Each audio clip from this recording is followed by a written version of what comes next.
स्वागत है आपका मेंस आंसर राइटिंग की क्लास में। और हम लोग बात कर रहे हैं यूपी पीसीएस के 2024 के पेपर की जीएस 6 के बारे में। सीधे क्वेश्चंस के बारे में आ जाते हैं। प्रश्न क्या आ रहे हैं? जैसा कि आप सब जानते हैं, जीएस 6 का जो दायरा है वो आपके यूपी के इकोनॉमी से है, यूपी के एनवायरनमेंट से है। यूपी के इकोनॉमी, यूपी का एनवायरनमेंट, फिर उसके बाद यूपी में साइंस एंड टेक्नोलॉजी या सस्टेनेबल डेवलपमेंट और भी कई तरह की चीजें। सीधे आ जाते हैं, एमएसएमई को बढ़ावा देने हेतु उत्तर प्रदेश सरकार की नीतियां तथा कार्यक्रम क्या है। लघु उद्योग, वैसे तो देखा जाए तो जीएस 3 का पार्ट है, बट यूपी गवर्नमेंट छोटे और लघु उद्योगों के लिए क्या कर रही है, प्रश्न यही पूछ रहा है। तो अगर देखेंगे तो आगे आने वाले वर्षों में जो एमएसएमई है उत्तर प्रदेश में, उनका स्टेटस क्या है, कैसे एक्टिव है, किस रूप में एक्टिव है, ठीक है, उनके लिए गवर्नमेंट क्या प्लान कर रही है, उत्तर प्रदेश के विकास में, देश के विकास में क्या क्या कंट्रीब्यूशन है, प्रॉब्लम क्या है और शॉर्ट आउट कैसे करेंगे। इतने एंगल हैं लगभग इस टॉपिक से। तो जो भी प्रश्न बनेंगे उनका जो दायरा है वो यहीं तक रहेगा। अगर देखा जाए तो ये भी कंटेंट मेरी पुस्तक के पेज नंबर 8 से 16 के बीच में है, ये मैंने यहाँ लिख दिया है। अगर देखेंगे तो एमएसएमई की विकासात्मक पहल 2017 में, 2022 में गवर्नमेंट ने इनिशिएट किया।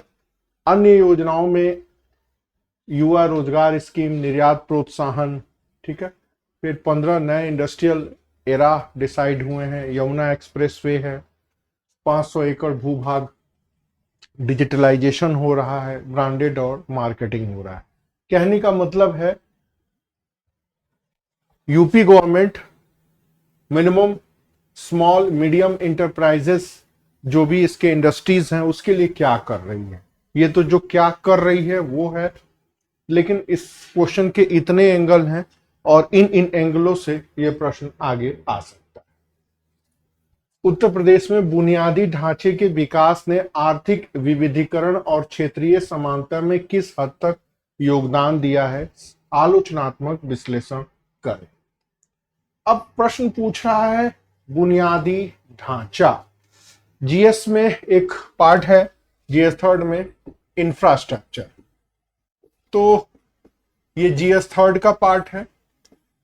लेकिन जब बात आता है बुनियादी ढांचा, और वो भी हमारे उत्तर प्रदेश में, तो उत्तर प्रदेश में क्या इसकी स्थिति है, उत्तर प्रदेश सरकार की नीति क्या है और इसकी प्रभावशीलता किस रूप में हमारे सामने आ रही है।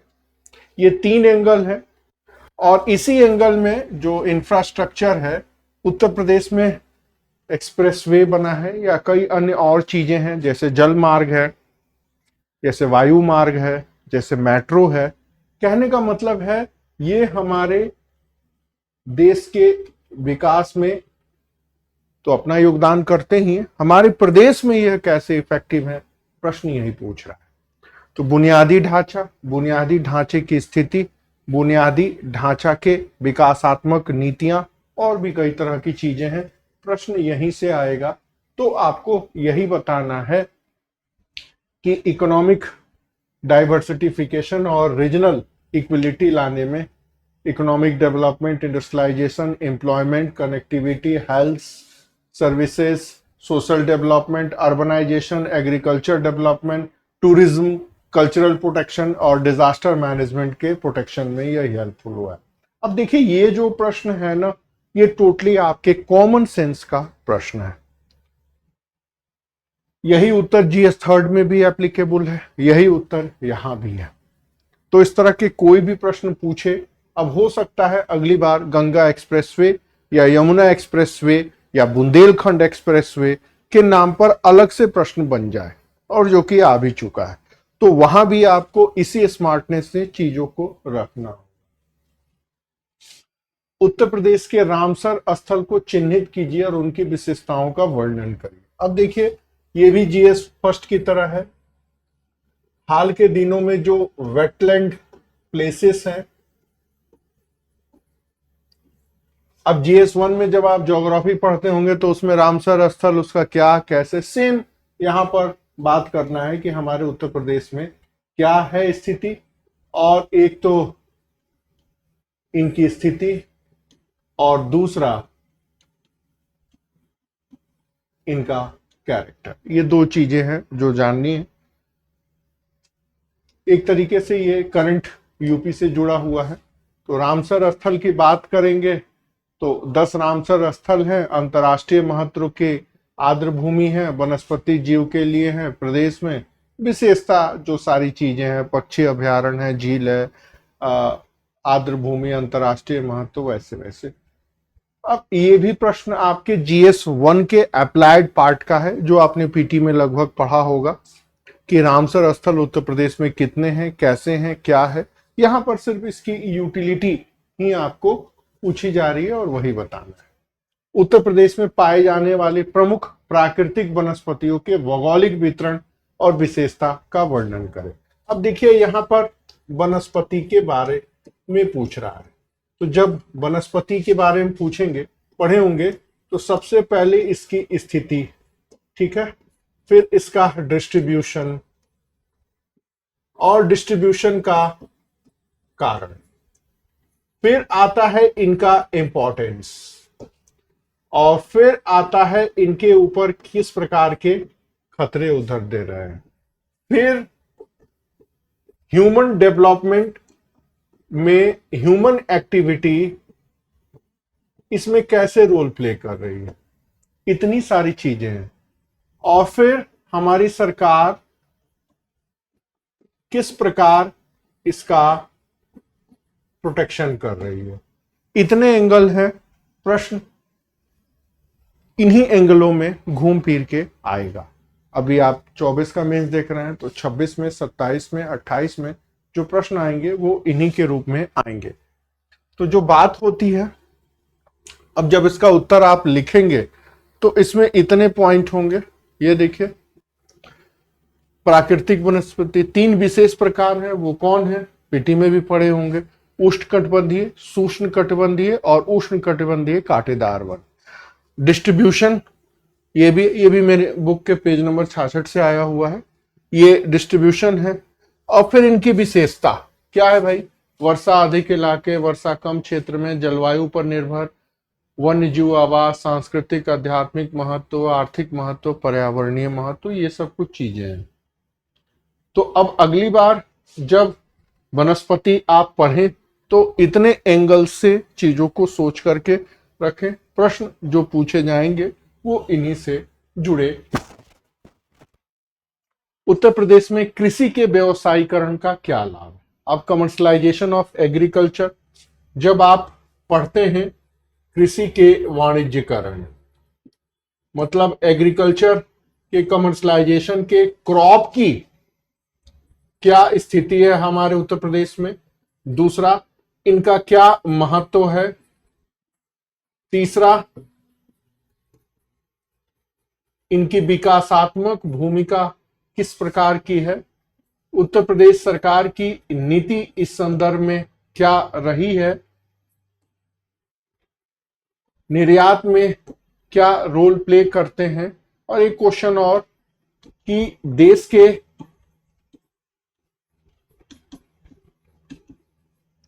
आर्थिक विकास में इनका क्या रोल है। इतने एंगल हैं, इन्हीं एंगल के बारे में आपको सोचना होगा। आई थिंक यूपी के इकोनॉमी में आपने कमर्शलाइजेशन ऑफ एग्रीकल्चर पढ़ा भी होगा, बस उसी चीज को यहाँ पर लिखने का आपको प्रैक्टिस होना चाहिए। ये भी पेज नंबर 42 में बुक में है।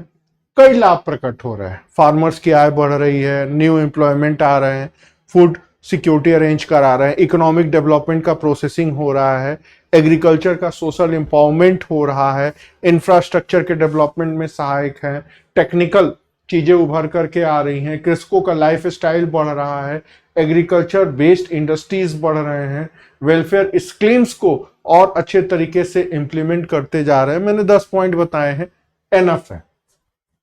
लेकिन अब यहां पर आपको जो फोकस करना है इसके बाद जो चीजें हैं उनके ऊपर, सबसे पहली बात कि कृषि के व्यवसायीकरण की नीति क्या है। हमने सिर्फ महत्व बताया, अभी स्थिति बताने हैं, और यहां पर आपको सारे डाटास को याद रखना होगा, या फिर एक्सपोर्ट में क्या रोल प्ले करता है, या ओवरऑल यूपी के डेवलपमेंट में इनका क्या रोल है, या फिर कंट्री के इकोनॉमिक डेवलपमेंट में इनका क्या रोल है। और यहां भी आपको डाटा एनालिसिस होना चाहिए। अभी सिर्फ ये पूछा है, एकदम नॉर्मल सा, इतने एंगल अभी प्रश्न के बचे हैं। तो जब आप commercialisation of agriculture in UP topic तैयार करें तो ये सारे टॉपिक के ऊपर 3 से 4 लाइन का पॉइंट्स होना चाहिए। जो आगे मुख्य परीक्षा होगी उसमें इसी से जुड़े हुए प्रश्न पूछे जाएंगे। अंगूर की खेती को बढ़ावा देने के लिए क्या क्या चैलेंज है और उत्तर प्रदेश के आर्थिक विकास में कैसे सहायक है। सच पूछिए तो अंगूर हमने भी उगाया था, या हमारे ग्रैंडफादर ने अंगूर की कुछ पौधे ले आए, उगाए, लेकिन वो अंगूर इतने खट्टे निकले कि उसको बंदर भी नहीं खाते थे, इतने खट्टे थे। या ये कहिए पर्टिकुलरली जलवायु में उगा नहीं। संतरे भी उन्होंने लगाए, काजू भी लगाए, लेकिन वो एक्टिव नहीं हुआ। लेकिन अब सिलेबस में दिया है तो अंगूर की खेती कहाँ हो रही है, उसके लिए कौन सी मिट्टी चाहिए, उत्तर प्रदेश में अगर हो रही है तो वो कहाँ हो रही है, कैसे हो रही है, ओवरऑल आपको हर वो पहलू पता होना चाहिए। अब सिलेबस में है तो आपको ध्यान रखना होगा। ये भी पेज नंबर 97 में है। चुनौती शामिल, जलवायु, मौसम, रोग, कीट, वित्तीय समस्या, बाजार में कीमत। एक तो और है संभावना। लखनऊ जैसे जलवायु क्षेत्र उनके लिए उत्तम है। 2 किस्म है, पूसा नौरंग, फ्लेम सीडलेस। केंद्रीय उपभोक्ता संस्थान आकलन कर रहा है इतने लाख हेक्टेयर प्रति वर्ष लाभ की संभावना है। कहां निकला? 4 सितंबर 2024 हिंदुस्तान टाइम्स। इसलिए मैं कहता हूं कि थोड़ा सा स्तरीय अखबार को जरूर पढ़ा करिए। उत्तर प्रदेश के सारे न्यूज लोकल अखबारों में नहीं आते, लेकिन government policy maximum Hindustan times cover करता है, उसको जरूर पढ़िए। बिहार दे रहे हैं तो हिंदुस्तान टाइम्स, यूपी दे रहे हैं तो फिर लखनऊ एडिशन का हिंदुस्तान टाइम्स, वहां पटना एडिशन का हिंदुस्तान टाइम्स, दिल्ली वाले में नहीं आएगा। तो अब उत्तर प्रदेश में चूंकि गवर्नमेंट इनिशिएट कर रही है तो प्रश्न आ गया, और सिलेबस में भी है। तो ये देखिए, अब तो चैट जीपीटी का जमाना है। उत्तर प्रदेश सरकार अंगूर की खेती के लिए क्या कर रही है, यूपी पीसीएस के सिलेबस के अनुसार कंटेंट दे। 2000 शब्दों में सारा मैटर आपके मोबाइल पर आ जाएगा, वहीं से सेव कर लीजिए, पढ़ लीजिए। Everything available in your mobile in this time. मौसम के पूर्वानुमान में सुधार के लिए उत्तर प्रदेश सरकार द्वारा अपनाई गई तकनीकी प्रगति का उल्लेख करिए। अब देखिए, एक बार मौसम पूर्वानुमान पूछा और अगली बार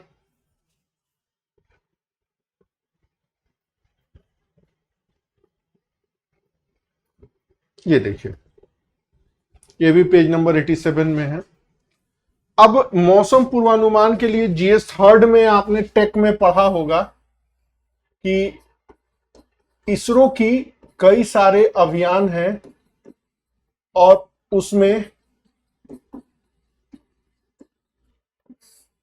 मौसम का आकलन करने का भी एक मेथड है। ओके, तो ये सब सारी चीजें हैं। क्या कर रहा है, कैसे होता है, किस रूप में होता है, क्या कौन सा सैटेलाइट छोड़ा जाता है, और उत्तर प्रदेश में इसके लिए क्या है। चूंकि सिलेबस में शामिल है तो ये 3-4 एंगल बनते हैं। अगली बार कोई ऑर्गेनाइजेशन है उसके बारे में ही आपसे सवाल पूछ ले तो फिर आपको उसमें बोलना पड़ेगा या लिखना पड़ेगा। तो तकनीक में रडार उपग्रह, उन्नत उपग्रह, एआई मौसम, एनडीडब्ल्यू या फिर मौसम विज्ञान केंद्र लखनऊ है, और आईएमडी के भी ऑफिस है। नॉर्मल सा प्रश्न है। विज्ञान और प्रौद्योगिकी में इनोवेशन को बढ़ावा देने के लिए उत्तर प्रदेश सरकार की नीतियां क्या है। अब जब बात आती है पॉलिसी की, तो पॉलिसी कोई भी हो वो इंपॉर्टेंट है और उसमें पूछ रहा है कि उत्तर प्रदेश, ठीक है, फिर उसका एम्बिशन, फिर उसकी स्ट्रेटजी, और फिर उसका इफेक्टिवनेस। ये 3 एंगल हैं जिनके ऊपर आपको सोचना पड़ेगा। तो जब पॉलिसी आती है उसके बाद 1 साल बाद इससे जुड़े हुए सारी चीजें आ जाती हैं। ये भी पेज नंबर 93 पे है। तो महत्वपूर्ण नीति लक्ष्य 2022 की नीति आई, आईटी हब निर्माण, फिर उसके बाद आईटी पॉलिसी आई, जैव प्रौद्योगिकी में इनिशिएट हुआ, डिजिटल इंडिया में, इंडस्ट्रियल इकोनॉमिक एग्रीकल्चर डेवलपमेंट में जो चीजें हैं, इसमें से थोड़ी बहुत चीजें भी अगर आप लिख देंगे तो आपको अबव 65% मार्क्स मिल जाएंगे। आगे आइए 10वें 9वें नंबर पे। हाँ जी,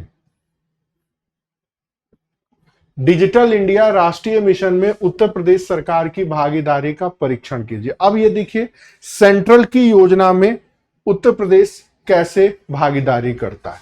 तो जो भी कोई भी नीति आती है सरकार की, जैसे 15 अगस्त के भाषण में पीएम साहब ने भविष्य के विकसित भारत में के लिए कुछ शब्दों का प्रयोग किया है, तो उसमें भी हमारे उत्तर प्रदेश की भागीदारी है या भारत के सभी राज्यों की भागीदारी है। ये भी आपको अपने थोड़े से स्मार्टनेस से इस प्रश्न का उत्तर आपको लिखना पड़ेगा। तो अगर प्रश्न आ रहा है डिजिटल इंडिया में भागीदार कैसे, 4 दिसंबर 2024 को हिंदुस्तान टाइम्स में पूरा निकला हुआ था कि प्रदेश 36 राज्यों में 10वें नंबर पर है, इतने अंक मिले हैं, डिजिटल गवर्नेंस के शीर्ष इतने राज्यों में है, ई गवर्नेंस इतने रूप में एक्टिव है, ग्राम पंचायत की इतनी कनेक्टिविटी हो गई है जितना टारगेट था उससे ज्यादा, और ई नगर पालिका ऐसे इतने से इतने के बीच में है। मैंने पहले कहा कि कोई भी पॉलिसी आ रही है उस पॉलिसी का इंप्लीमेंटेशन और उस पॉलिसी का इफेक्ट कैसे हो रहा है। मैंने आपको सोर्स भी बता दिया है, 4 दिसंबर 2024 हिंदुस्तान टाइम्स।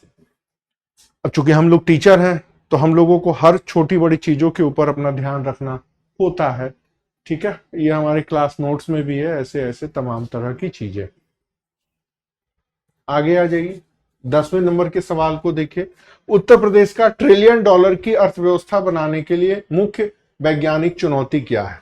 अब यहां पर $1 ट्रिलियन है या फिर भविष्य के विकसित भारत के निर्माण में उत्तर प्रदेश की भूमिका किस रूप में रेखांकित, पहचानी, संभावित हो सकती है। अगले प्रश्न कुछ ऐसे ही होंगे, तब आप बताइए। ये भी हिंदुस्तान टाइम्स 1 अक्टूबर 2024 का न्यूज है, पूरी चीजें आई थी यहाँ पे।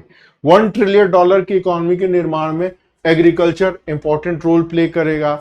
एग्रीकल्चर में innovation, digital crop, food processing industry, tourism, IT सेवा, डिजिटलाइजेशन, 5-7 चीजें आई होंगी। अभी जैसे पीएम साहब ने 15 अगस्त को लाल किले के प्राचीर से सारी बातें कही हैं, तो लगभग 17, 18, 19, 20 आज तक के सारे अखबारों में उत्तर प्रदेश की संभावित भूमिका क्या होगी, कुछ ना कुछ इसके ऊपर कंटेंट आया होगा।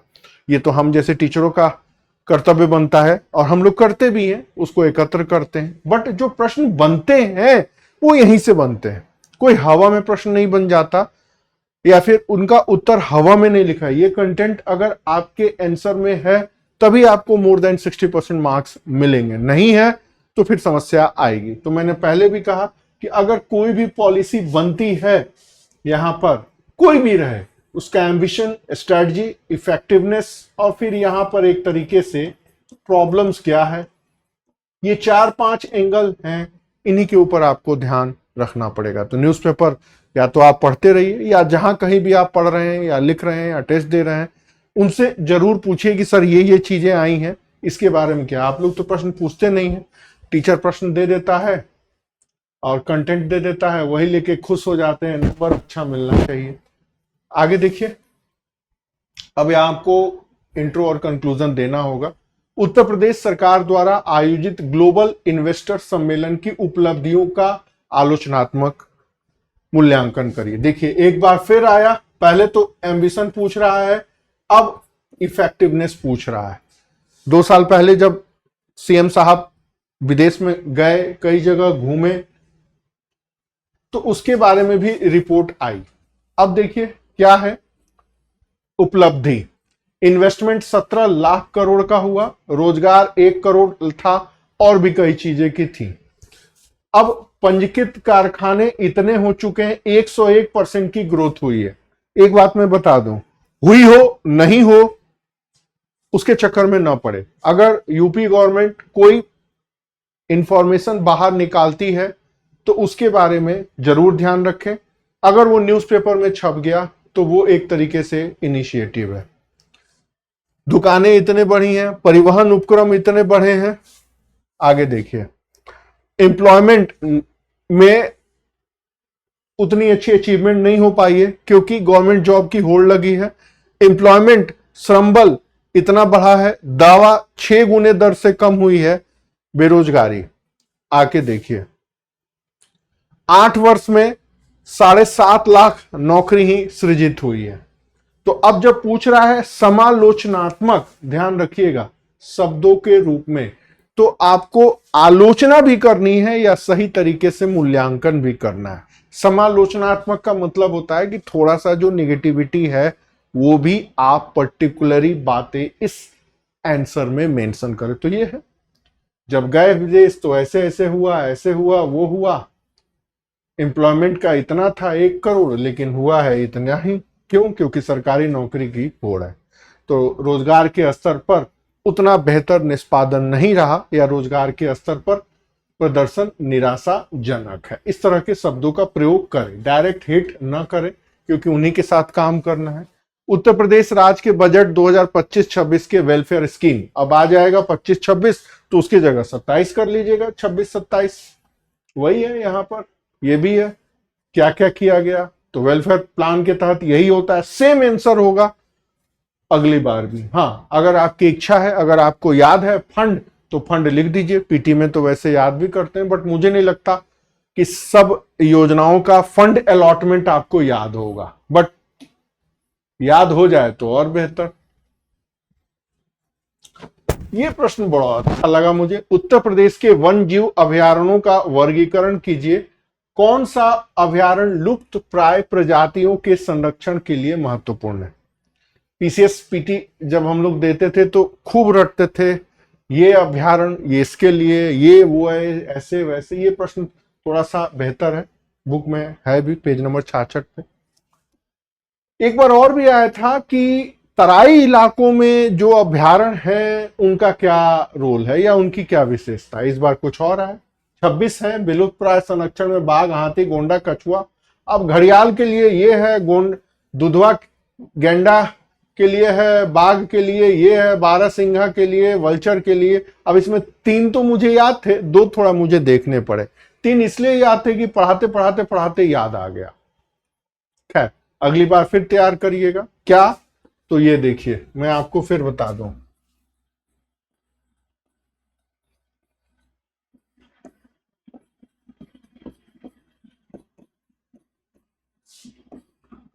सबसे पहले आपको जो इसको देखना है वो है क्या स्थिति है। दूसरा, इनका ज्योग्राफिकल कैरेक्टर क्या है। तीसरा, इनका इंपॉर्टेंस क्या है। चौथा, ये किस चीज के लिए फेमस है। पांचवा, प्रॉब्लम क्या आ रही है।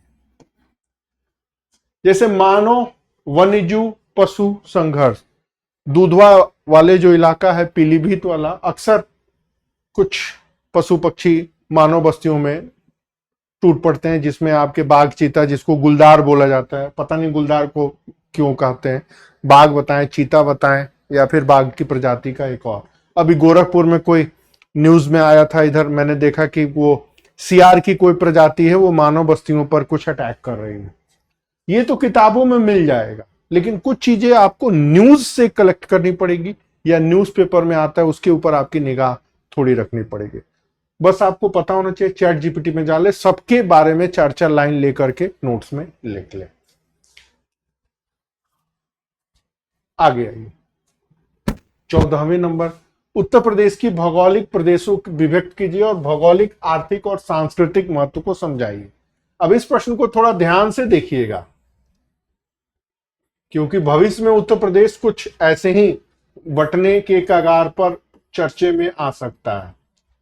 इसका तो पहले भूगोल और उसके पहले वितरण, जैसे हमारा उत्तर प्रदेश 4 भागों में विभक्त माना जाता है। एक वेस्ट यूपी, दूसरा ये आपका मध्य यूपी आता है, तीसरा आपका अवध वाला इधर पूर्वांचल वाला और बुंदेलखंड वाला, ये माना जाता है। इन सब का अपना कुछ कैरेक्टर है। देखिएगा तो जातीय संरचना भी आपको अलग अलग मिलेगी। पर्टिकुलरली कुछ खास एरिया है जिसमें इस जाति के बाहुबलियों का या लोगों का वर्चस्व आपको दिखाई देगा, तो कुछ ऐसे चलेगा। तो जब मैं इस प्रश्न को लिख रहा था तो मुझे हंसी आ रही थी कि 2010 से 11 में उत्तर प्रदेश को 4 भागों में जो विभक्त करने की बात कही गई थी, कहीं ना कहीं वो खैर सही प्रतीत होता है। तो गंगा का मैदान, दक्षिण उच्च भूमि, भाबर तराई का इलाका, ठीक है, 90% भाग गंगा का मैदान, जलोढ़ मिट्टी, 100 से भी ज्यादा जातियां हैं, 6 से भी ज्यादा लैंग्वेज बोले जाते हैं और 2250 से भी ज्यादा मेले हैं। ये मुझे कुछ अलग से फैक्ट मिला। फिर दक्षिणी उच्च भूमि में विंध्य पर्वतीय क्षेत्र है, भाबर तराई में उत्तरी हिमालय का दक्षिणी भाग है। इंपॉर्टेंस तो agriculture, development, food production, water resource, वन्यजीव अभ्यारण्य, टूरिज्म, कल्चरल डाइवर्सिफिकेशन, साहित्य, भोजन, ऐतिहासिक विरासत, धार्मिक महत्व, कला, शिल्प, त्योहार, संगीत, नृत्य, ये सारी चीजें हैं। तो मतलब एक बार उत्तर प्रदेश की विशेषता क्या है, जैसे एक जगह बुक में मैंने इस प्रश्न को डील किया है, क्या विशेषता है। तो अब विशेषता में अगर सवाल आ जाए किस तरह की विशेषता, यहां पर तो देखिए, उत्तर प्रदेश की आर्थिक विशेषता बताएं, उत्तर प्रदेश की सामाजिक विशेषता बताएं, उत्तर प्रदेश की सांस्कृतिक विशेषता बताएं, उत्तर प्रदेश का पर्यावरणीय विशेषता बताएं। तो लगभग ये तो आपके GS6 में है और ये दोनों GS5 में है। एक ही टॉपिक में भौगोलिक विशेषता तो है ही। तो प्रश्न जो बनते हैं वो इसी रूप में बनते हैं। अगर आपको एक बार यूपी की पूरी डेमोग्राफिक चीजें, यूपी के पूरी सारी चीजें पता है तो आप आसानी से लिख लेंगे। जैसे 100 से ज्यादा जातियां हैं, 6 से ज्यादा लैंग्वेज बोली जाती हैं और 2250 से भी ज्यादा मेले महोत्सव होते हैं। ये 3 फैक्ट अपने आप में यूपी के डाइवर्सिफिकेशन को बताने के लिए पर्याप्त है। अब इसमें इसी तरह अगर आप गूगल पे कमांड देंगे एआई से तो बता देगा कि हिस्टोरिकल हेरिटेज कितना है, ये कितना है, ये कितना है। उतना ज्यादा डिटेल में जाने की जरूरत नहीं है।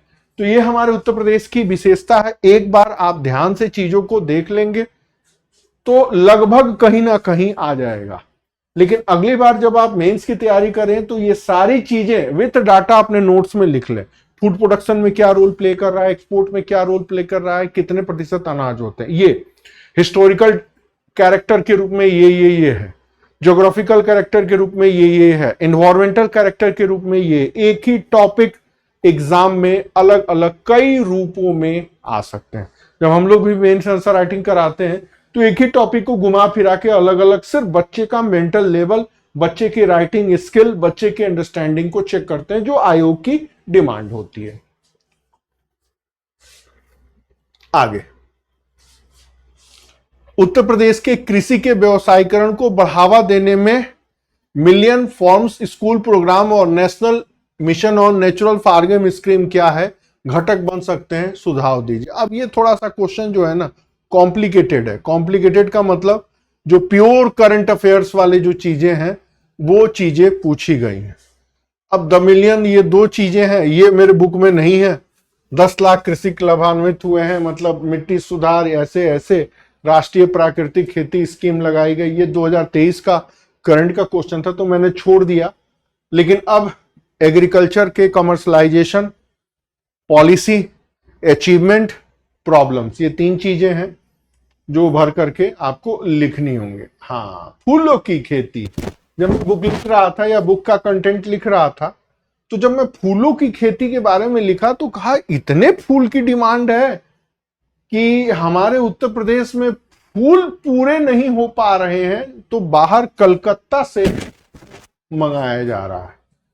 तो पेज 98 में लगा, ये देखिए फ्लोरिकल्चर मिशन आया, इतना माध्यम, इतने कृषक हैं, इतने हेक्टेयर, इतना टन उत्पादन है। फूल कौन है? गेंदा, बिजली का फूल, गुलाब, फूल मंडी सोनभद्र में, रायबरेली, बाराबंकी।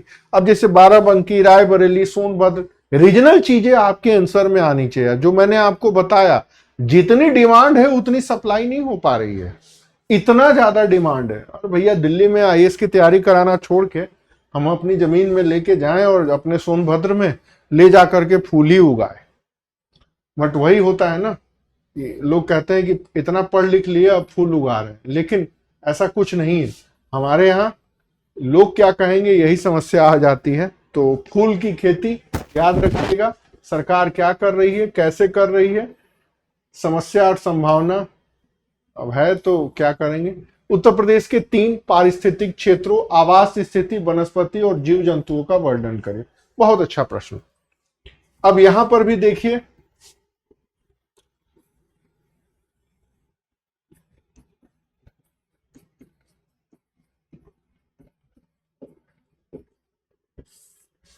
स्थिति क्या है, महत्व क्या है, विकासात्मक या संरक्षात्मक पहल या अन्य चीजें, यही 4-5 चीजें प्रश्न में आती हैं। पीटी में आपने मैक्सिमम चीजें पढ़ ली होंगी। अब उसका प्रैक्टिकल सिचुएशन क्या है, इसके ऊपर आपको ध्यान देना होगा। तराई, गंगा का मैदान, बुंदेलखंड, ऐसे ही बस जब आप लिखिए तो ऐसे लिखिए। ये भी पेज नंबर 90 बुक में है। आवास क्या, वनस्पति क्या और जीव क्या। बहुत ज्यादा लिखने की जरूरत नहीं है, ये बॉक्स भी बना देंगे तो आपके 70% मार्क्स टारगेटेड होंगे, 65% एग्जामिनर आपको दे ही देगा। तो आगे भी मानवीय गतिविधियां इसको कैसे प्रभावित कर रही हैं, कुछ प्रश्न के जो मॉडल आंसर होते हैं ना, वो एक बार आपको सोच लेना होगा प्रॉब्लम्स क्या है। तो ये प्रॉब्लम लगभग सब जगह है।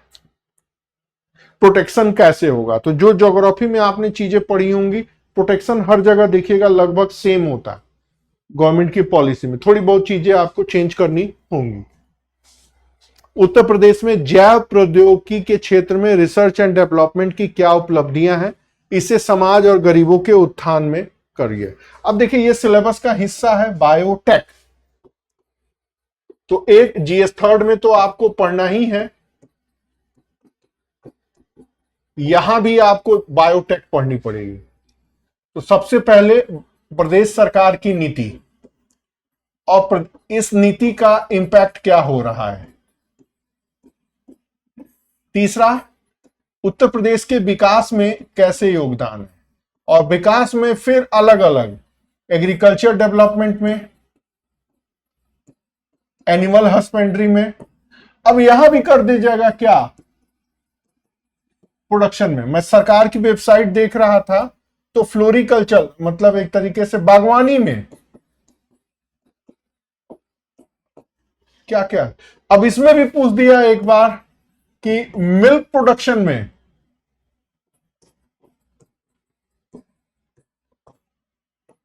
फिर उसके बाद मीट एक्सपोर्ट में। इतने एंगल हैं खुद यूपी के गवर्नमेंट के वेबसाइट पर। यूपी गवर्नमेंट बायोटेक को इन रूप में इंप्लीमेंट करते जा रही है। तो इतने हैं, तो आपको भी तो तैयार करना पड़ेगा। बायोटेक को लेकर के कई उपलब्धियां हैं, ये देखिए 96 पेज नंबर पर है। बायोटेक्निकल पार्क, नए बीज बने हैं, बीटी फसलें बनी है, चिकित्सा विज्ञान में genome, stem cell, environment management में। अब यहां देखिएगा ना, तो इन सबसे अलग अलग प्रश्न बनेंगे।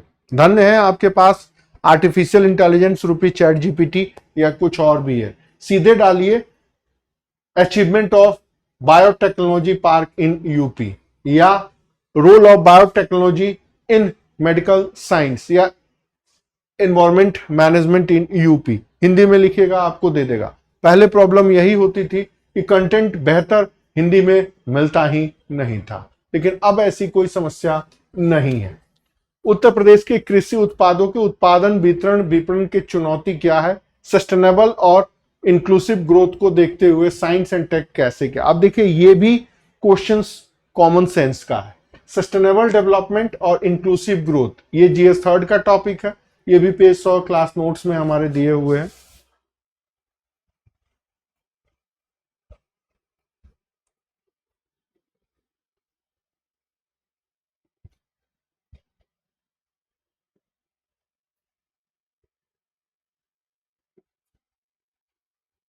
हम्म,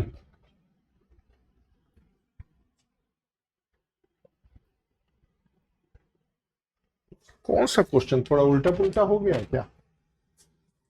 19 नंबर का ये है, साइंस एंड टेक्नोलॉजी। अब देखिए प्रॉब्लम क्या क्या है।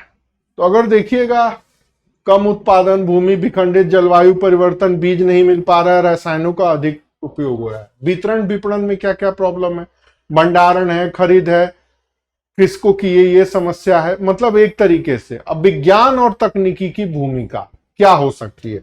तो जीएस थर्ड के जो भी फैक्ट है उनको यहां लिखते हुए आप बताइए, क्या जीएम बीज का प्रयोग करें, सिंचाई तकनीक में ऐसे करें, स्मार्ट कृषि तकनीक, एग्रीकल्चर की मैकेनिज्म वाला ऐसे, कृषि विपणन, कृषि विज्ञान केंद्र। अब ये जो प्रश्न है ये एक तरीके से जीएस थर्ड में टेक्नोलॉजी इन एग्रीकल्चर वाले चैप्टर से लिया गया है और वहां पर वो सारी चीजें आपको मेंशन करनी होगी। अब जब मूल्यांकन आता है तो अभी भी स्ट्रक्चरल प्रॉब्लम है, मतलब मोर देन 80% जो हमारे फार्मर्स हैं वो पट्टेदार हैं या 2 हेक्टेयर से कम जमीन के स्वामी हैं, तो वो चीजें हैं। और प्रोडक्शन और डिस्ट्रीब्यूशन से रिलेटेड जो चीजें हैं वो भी है। तो जब भी इस तरह के प्रश्न आते हैं ना, उत्तर प्रदेश में कृषि उत्पादों के उत्पादन, वितरण और विपणन की चुनौतियां क्या है, तो एक ये प्रॉब्लम। सस्टेनेबल और इंक्लूसिव ग्रोथ मतलब सबका साथ सबका विकास, साइंस एंड टेक मतलब एग्रीकल्चर सेक्टर के जो भी प्रॉब्लम है उस प्रॉब्लम को शॉर्ट आउट करने के लिए टेक की भूमिका क्या होगी। एक लाइन में सीधे बोल दें, इसी चीज के लिए तो गवर्नमेंट ने एग्रीकल्चर को टेक्नोलॉजी से जोड़ा है और जो कुछ भी जीएस थर्ड में आपने पढ़ा है वो यूपी के संदर्भ में आपको यहां लिखना पड़ेगा, वही चीजें यहां पर लिखी गई हैं। 20वें प्रश्न को देखिए, उत्तर प्रदेश में रोजगार क्षमता बढ़ाने में पब्लिक प्राइवेट पार्टनरशिप की भूमिका क्या है, युवाओं को अधिक रोजगार के अवसर देने के लिए इसे कैसे सशक्त किया जा सकता है। ट्रिपल पी का जो कॉन्सेप्ट है पब्लिक प्राइवेट पार्टनरशिप, ये इकोनॉमी से जुड़ा है। यूपी में कैसे इंप्लीमेंट है, यूपी में कैसे इफेक्टेड हो रहा है, यूपी के डेवलपमेंट में कैसे इफेक्टेड हो रहा है, इकोनॉमिक डेवलपमेंट में, सोशल डेवलपमेंट में या फिर इंक्लूसिव ग्रोथ में, सस्टेनेबल डेवलपमेंट में, प्रॉब्लम क्या क्या आ रही है। तो जनरली हम लोग ट्रिपल पी को मैक्सिमम इंफ्रास्ट्रक्चर प्रोजेक्ट से ही जोड़ते हैं, बट ऐसा नहीं है। हेल्थ सेक्टर में भी हो रहा है, एनर्जी सेक्टर में भी हो रहा है, ट्रांसपोर्टेशन सेक्टर में भी हो रहा है, या कई ऐसे अन्य और चीजें हैं जिसमें निजी क्षेत्र की भूमिका सरकार के साथ मिलकर के इंप्लीमेंट हो रही है। तो देखने में जरूर 2-3 टॉपिक मिलेगा, बट ऐसा नहीं है। आप सिर्फ चैट जीपीटी पर लिखेंगे ना role of triple P in UP, तो आपको 11 लिंक मिल जाएंगे कि 11 तरीके से ये हमारे प्रदेश में भूमिका निभा रहा है। खैर, लेकिन जब उत्तर लिखने की बात आती है तो एम्प्लॉयमेंट से जुड़ना है, तो आपको बताना पड़ेगा लीड बैंक, निवेश मित्र स्कीम, उद्योग बंधु स्कीम, इंफ्रास्ट्रक्चर डेवलपमेंट परियोजनाएं और एक तरीके से $4 ट्रिलियन की जो ट्रिपल पी प्रोजेक्ट है वो चल रहा है। ये डाटा आपको याद होना चाहिए। अब इसमें थोड़ी सी सुधार होते भी देखा जाता है। तो बुनियादी ढांचा परियोजनाएं चल रही हैं, ग्रामीण इलाकों में कनेक्टिविटी, एक्सप्रेसवे, नए रोजगार के अवसर 15% बढ़े हैं, टेक्सटाइल में पीएम ये हो रहा है, शिक्षा क्षेत्र में ऐसे ऐसे हो रहा है। तो अब इतनी सारी चीजें आपके सामने हैं या आपके सामने उभर करके आ रही हैं। मैंने भी उसी तरह लिखा है, तो सिलेबस यही है। फिर मूल बात आते हैं कि आखिर इतने सारे डिस्कशन से हमने क्या सीखा। तो बात आती है GS6 की, तो कुछ खास चीजें हैं जिसके ऊपर आपको ध्यान देने की जरूरत है।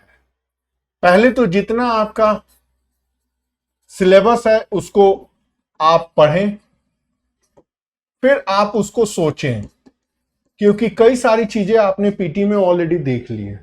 फिर उसके बाद इसको नोट डाउन करना सीखें, फिर इसके साथ साथ PYQ आया है उसको सॉल्व करें, और सबसे बड़ी बात, फिर नए प्रश्न को लिखें। अब नए प्रश्न कहां आएंगे? बेस और पैर के प्रश्न होते हैं? नहीं, अगर जो चीजें 2024 में आ चुकी हैं, पूरी संभावना है कि वो 2026 में रिपीट हो।